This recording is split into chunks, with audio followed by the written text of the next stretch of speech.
Una giornata di sole ha accompagnato il 489esimo Venerdì Gnoccolar. Una festa che coinvolge e avvolge la città e non solo, perché i 93 gruppi che hanno sfilato oggi sono giunti da ogni lato della provincia scaligera e persino dal Vicentino.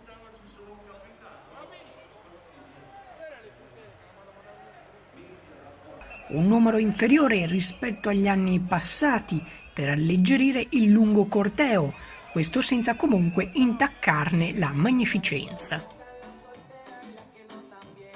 Partiti da Corso Porta Nuova, le maschere e i carri hanno attraversato Piazza Bra, Via degli Alpini, Stradone Maffei, Lungargine Rubele, Via Ponte Nuovo, Via Nizza, Piazza Viviani, Via Cairoli, Piazza Erbe, Corsa Porta Borsari, Via Adua, Via Diaz, Corso Cavour, Regaste San Zeno, Piazzetta Portichetti e Piazza Pozza, per poi giungere dinanzi alla Basilica di San Zeno.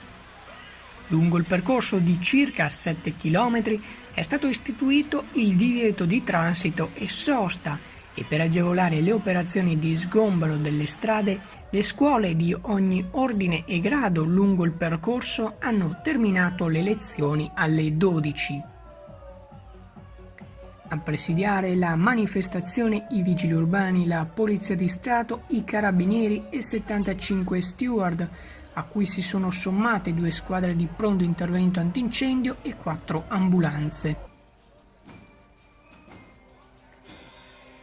Ad aprire il corteo da sopra un mulo ci ha pensato Francesco Gambale, che dopo l'investitura è diventato il 489esimo Papa del Gnocco, figura chiave di questa manifestazione.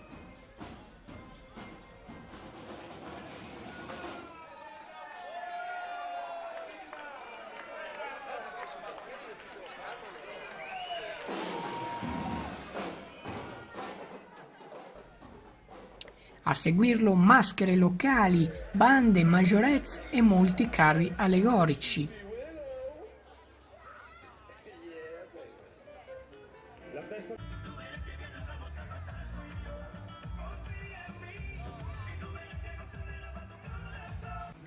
La manifestazione di oggi ha richiamato moltissime persone ad ammirare gli immancabili carri, perciò code e rallentamenti si sono formati nelle zone del centro interessate dalla sfilata, con parcheggi già colmi verso l'ora di pranzo.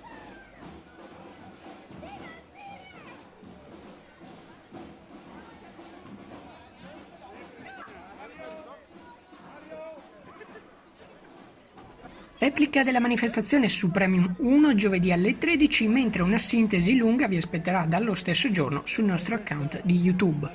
Swishamar Channel News, Verona.